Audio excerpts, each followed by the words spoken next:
اعوذ باللہ من الشیطان الرجیم بسم اللہ الرحمن الرحیم السلام علیکم ورحمۃ اللہ وبرکاتہ۔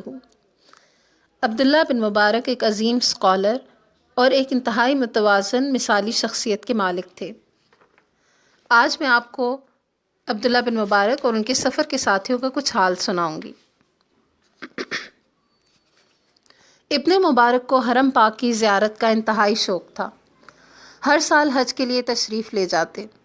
جب آپ حج کے لیے ارادہ فرماتے تو بہت سے لوگ آپ کے ساتھ ہو لیتے کہ ان کو ایک خدا رسیدہ کی رفاقت حاصل رہ سکے، اور آپ خوشی خوشی سب کو اپنے ساتھ لے لیتے۔ راستے میں صرف اپنے ہی کھانے پینے کا انتظام نہ فرماتے بلکہ سارے رفقائے سفر کے لیے انتظام کرتے۔ ایک سال جب آپ حج کے لیے جا رہے تھے تو لوگوں نے دیکھا کہ 2 اونٹوں پر تو صرف بھنے ہوئے مرغ لدے ہوئے ہیں۔ جو لوگ بھی آپ کے ہمراہ جانے کے لیے آتے ان سے آپ فرماتے کہ اپنی اپنی رقمیں میرے پاس جمع کرا دو۔ لوگ اپنی اپنی تھیلیاں آپ کے حوالے کرتے۔ آپ ان تھیلیوں پر مالکوں کا نام لکھ کر حفاظت سے رکھ لیتے اور راستے بھر اپنے پاس سے خرچ کرتے۔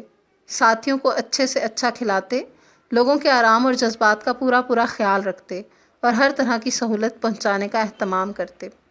حج سے فارغ ہو کر مدینے جاتے اور روضہ اطہر کی زیارت سے آنکھیں ٹھنڈی کرتے۔ پھر جب واپسی کا ارادہ کرتے تو ساتھیوں سے کہتے کہ اپنے گھر والوں کے لیے ضرورت کی جو چیزیں خریدنا چاہو خرید لو۔ لوگ اپنے گھر والوں کے لیے ضرورت کا سامان، دوست احباب کے لیے تحفے وغیرہ خرید لیتے اور حضرت کشادہ دلی سے ان کی قیمتیں ادا فرما دیتے۔ حج سے واپس گھر پہنچتے تو اپنے سارے ساتھیوں کی دعوت کرتے۔ دعوت کے بعد ایک نشست ہوتی اور آپ ہر ایک رفیق سفر کو اس کی امانت پہ رکھی ہوئی تھیلی واپس کر دیتے۔ ایک بار دوستوں نے پوچھا، حضرت آپ بتاتے نہیں کہ حج کے دوران سارا خرچ آپ اپنے پاس سے کرتے ہیں؟ فرمایا، اگر میں پہلے سے اپنے ساتھیوں کو یہ بات بتا دوں کہ تمہاری رقمیں محفوظ رہیں گی اور میں اپنے پاس سے ہر طرح کا خرچ کروں گا تو کون آسانی سے تیار ہوگا کہ راستے میں میری رقم سے کھائے اور میری ہی رقم سے اپنے گھر والوں اور دوستوں کے لیے سب کچھ خریدے؟ اگر میں شروع ہی میں ان پر یہ راز کھول دوں یا ان کی رقمیں لے کر محفوظ نہ رکھوں، ممکن ہے کہ یہ میرے ساتھ ہی نہ جائیں اور میں ان کی رفاقت اور خدمت سے محروم رہ جاؤں، اور پھر یہ بھی ممکن ہے کہ یہ سب زیارت حرم کی سعادت سے ہی محروم رہ جائیں۔